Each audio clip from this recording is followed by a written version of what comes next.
کہ گنٹور کی ایک عورت، تبلیغی جماعت کے لوگ لکھنؤ گئے، لاک ڈاؤن جب سے ان کو روک دیا گیا، وہاں پر کئی ٹیسٹ ہوئے، ایک انجینئرنگ کالج میں لے جا کر رکھ دیا گیا۔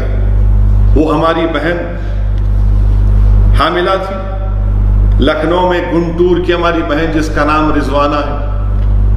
4 ٹیسٹ ہوئے کووڈ کے، رضوانہ کے، ہماری بہن رضوانہ کے، حاملہ تھی، پریگننٹ تھی 4 بار، اور 9 افراد ان کے ساتھ تھے۔ 44 ڈیز، 44 دن ان کو رکھا گیا، اور رضوانہ بار بار رضوانہ کہہ رہی دیکھو میں پریگننٹ ہوں۔ لکھنؤ میں، اتر پردیش کا کیپٹل، لکھنؤ میں اتر پردیش کے چیف منسٹر کا آفس، گھر وہاں پر، بھارت کا سب سے بڑا شہر ہمارے نارتھ انڈیا کا، اور وہاں پر ہوتا یہ ہے کہ اس کو بلیڈنگ شروع ہو جاتی ہے۔ وہ کہہ رہے کہ دیکھو خون نکل رہا ہے، مجھے فوراً اسپتال لے کر جاؤ، مگر نہیں، اتنی نفرت مسلمانوں سے ہے، کیونکہ اس خاتون کا، اس مہیلا کا نام رضوانہ تھا، اس کی بلیڈنگ چالو ہو گئی، تو حکمرانوں نے کہا کہ نہیں، تم مسلمان ہو، تم کو الٹرا ساؤنڈ کی ضرورت نہیں ہے۔ بعد میں اسپتالوں کو لے کر گئے، ایک اسپتال پر لے کر گئے تو اسپتال نے کہا کہ یہ مسلمان ہے نا، ہاں اس کی رپورٹ کہاں ہے، کووڈ کی نیگیٹو رپورٹ نہیں تھی۔ مر ہوا کیا کہ اس کا مس کیریج ہو گیا، حمل ساقط ہو گیا، کیونکہ 9 مئی سے 12 مئی تک رضوانہ کو کوئی میڈیکل ٹریٹمنٹ نہیں ملا۔ 44 دن سے رکھے وزیر اعظم۔ یہ آپ کی محبت ہے مسلم مہیلاؤں کے تعلق سے؟ آپ نے کہا تھا کہ آپ ان کے بھائی ہیں۔ ٹرپل طلاق کے وقت تو آپ نے بہت سی باتیں کہی وزیر اعظم، آپ نے یہ تک کہا کہ اسد الدین اویسی جھوٹا ہے، غلط بولتا ہے، مگر یہ کیسے ہوا؟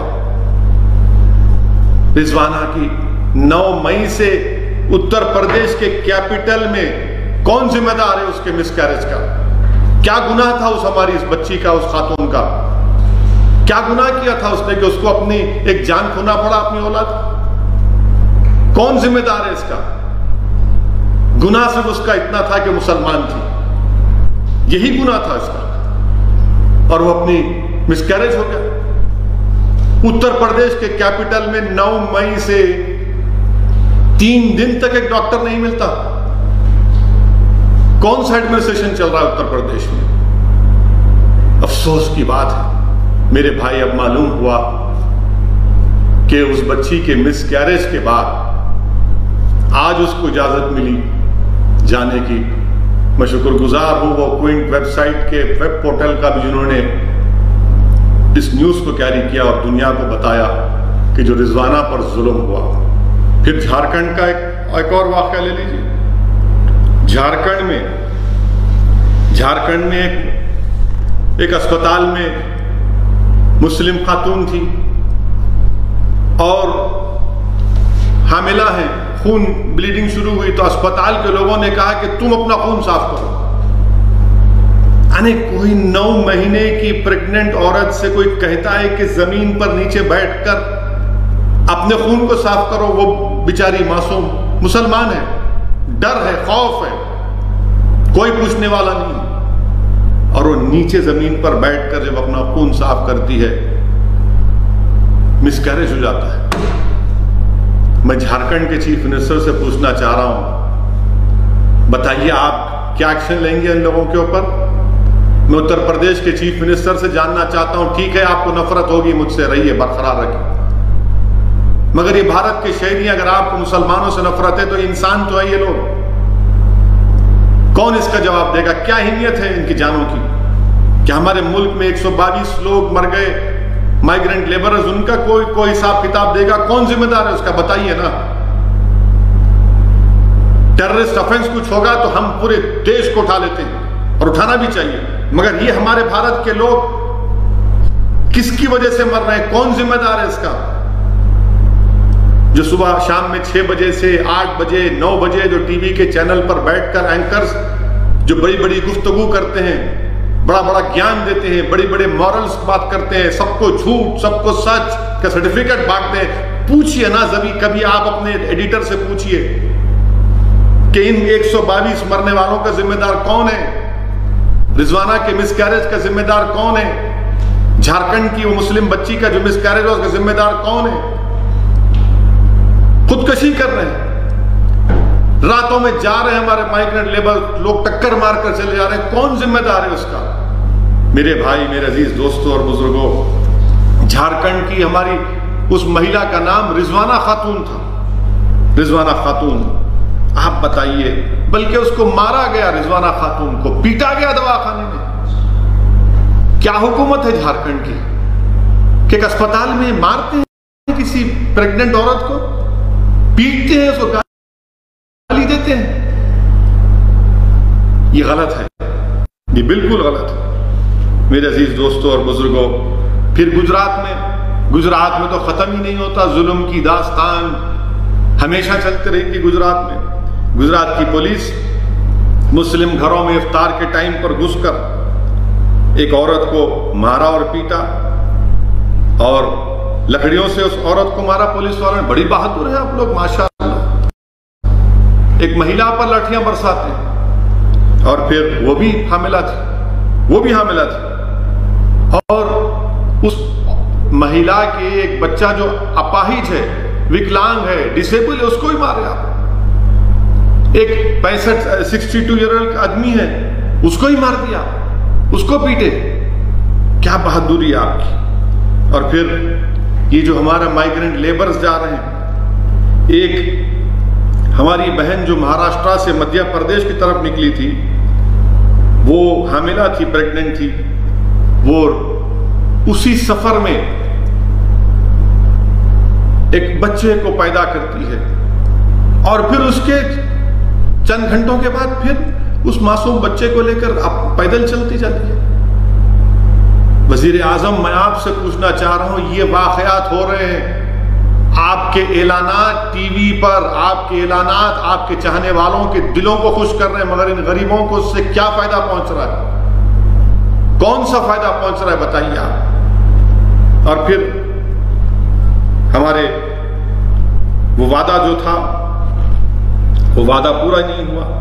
تلنگانہ میں بھی ایک خاتون سنگا ریڈی سے نکل کر چھتیس گڑھ جا رہی تھی، مڈچل کے پاس اس نے اپنے بچے کو ڈیلیوری کی 70 کلومیٹر چلنے کے بعد۔ یہ سب اس لیے ہو رہا ہے کہ انپلانڈ طریقے سے یہ لاک ڈاؤن شروع کیا گیا۔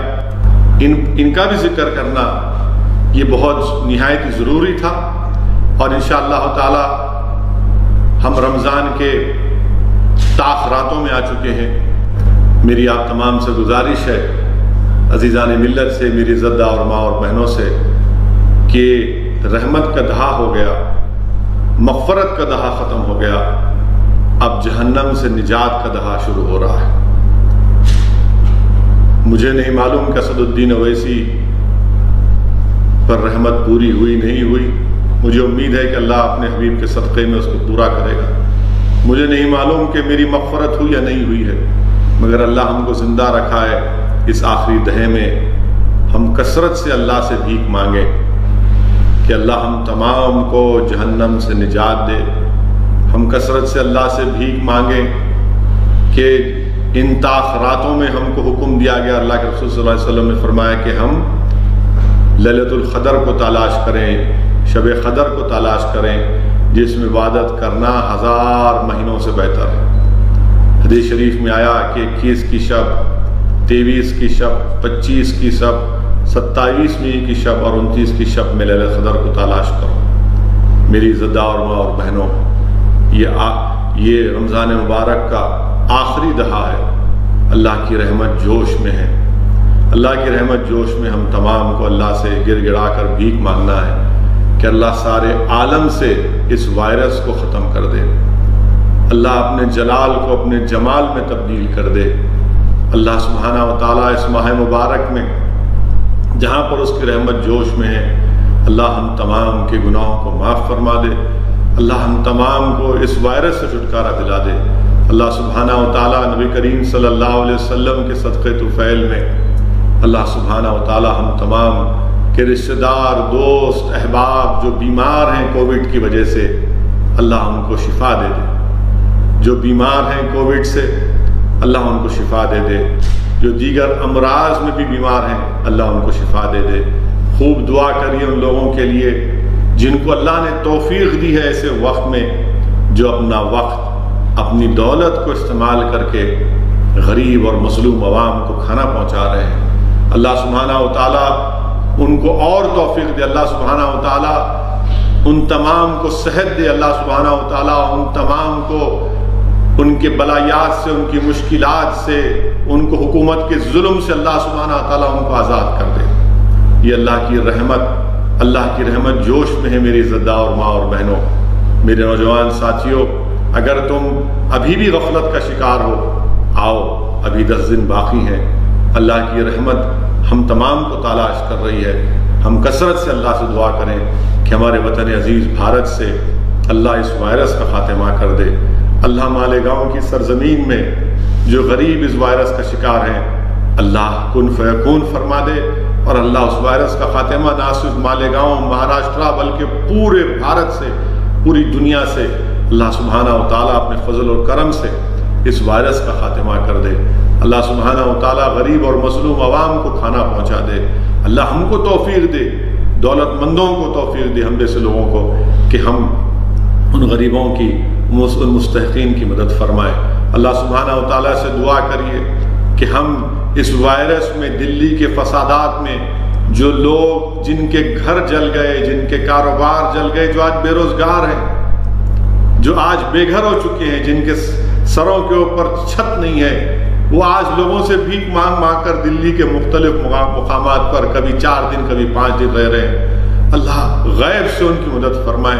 اللہ سبحانہ و تعالیٰ جنہوں نے ظلم کیا، اللہ سبحانہ و تعالیٰ ان ظالموں سے، ان مظلوموں سے اللہ انصاف کرے۔ اللہ ان ظالموں کو خاک کرے، اللہ ان ظالموں کو سبق سکھائے کہ جو مظلوموں پر ظلم کیے، جنہوں نے اپنے گھر بار کو کھو دیا، جنہوں نے اپنے بچوں کو کھو دیا، جنہوں نے اپنے کاروبار کو برباد کر دیا، اللہ سبحانہ و تعالیٰ ان ظالموں کو نیست و نابود کرے۔ اللہ ان ظالموں کو نیست و نابود کرے۔ میں اللہ سے دعا کرتا ہوں، اگر میری آواز کسی اہل دل کے کان تک پہنچ رہی ہے، تصور الدین اویسی آپ سے بھیک مانگ رہا ہے کہ آپ اہل دل ہیں، آپ اللہ کو راضی کروائیے۔ اس گناہگار کی آواز اگر کسی اہل دل تک پہنچ رہی ہے تو آپ اللہ کو راضی کرائیے۔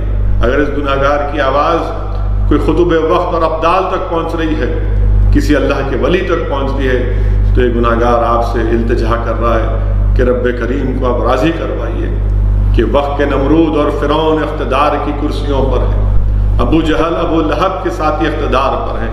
اللہ سبحانہ و تعالیٰ ان ظالموں کے ظلم کو ختم کرے، اس ملک میں اللہ اور امن کو مضبوط کرے۔ اللہ ہمارے وطن عزیز کے اس مبارک سرزمین پر، جہاں پر اولیاء اللہ آرام فرما رہے ہیں، جہاں پر اللہ کے نیک بندے اللہ کی وحدت کا اقرار کرتے ہیں، رسول اللہ صلی اللہ علیہ وسلم کی غلامی کا توغ ڈال کر فخر سے وطن عزیز میں پھرتے ہیں، جہاں پر حضرت علی کے غلام آج بھی ہیں اور کل بھی رہیں گے انشاءاللہ تعالی۔ اللہ سبحانہ و تعالی ہم تمام کی لاج رکھ لے۔ وآخر الدعوانا الحمدللہ۔ دوستو ایسی ہی مزید خبروں کے لیے ہمارے چینل اشاعت الاسلام کیرانہ کو